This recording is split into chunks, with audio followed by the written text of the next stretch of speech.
కుమారీ పూజతో ప్రారంభం చేస్తే, బాల పూజతో ప్రారంభం చేస్తే పరమ ప్రసన్నురాలవుతుంది అమ్మవారు. ఎంత సంతోషాన్ని పొందుతుందో.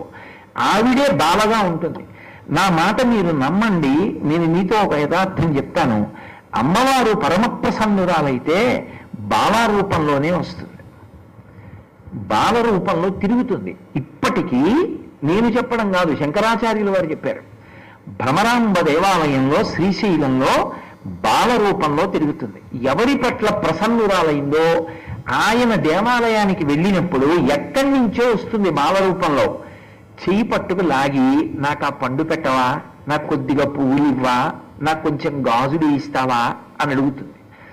బాల రూపంలో భ్రమరాంబ ఎప్పుడూ తిరుగుతూ ఉంటుంది.